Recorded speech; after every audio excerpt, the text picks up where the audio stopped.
The stage again, of course, is Nirvana, whose blazing career was stopped in its tracks by the death of leader Kurt Cobain.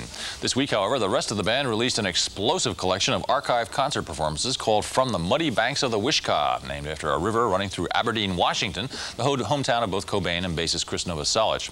We did some archive digging of our own and put together this report.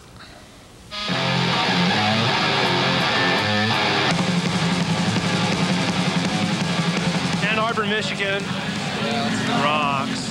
Italy is really fun to play. England. I mean, we've been to a lot of places where we've had, you can't name them. You know, we could always name the bad shows, but it's hard to name the good shows because it's a good time. 17 of Nirvana's best performances are captured in all their celebrated onstage fury on From the Muddy Banks of the Wishkah. Songs range from Breed to Lithium, Negative Creep, and Smells Like Teen Spirit, recorded between 1989 and 1994 in such cities as Amsterdam, Rome, Seattle, of course, and Reading, England.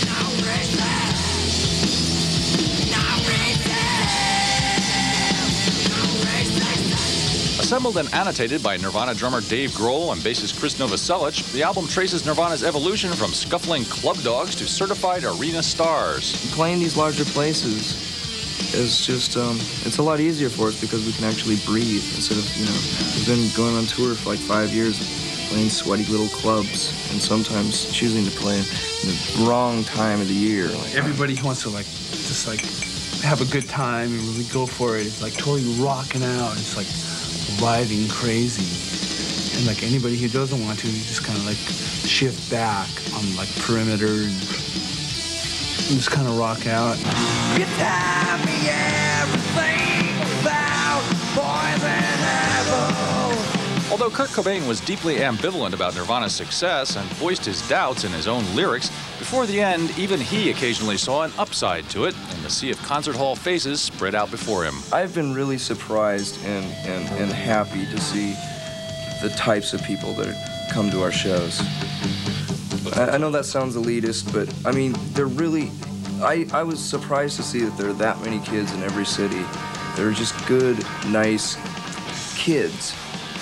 By the way, the studio version of Negative Creep is featured on the soundtrack of a new documentary on the Seattle music scene called Hype, which will arrive in theaters next month. Time for a quick history. Seems rock solid is Nirvana, now the subject of a new book by writer Chuck Crisafulli. Rock solid is Nirvana, now the subject of a new book by writer Chuck Crisafulli called Teen Spirit, the stories behind every Nirvana song. The title says it all.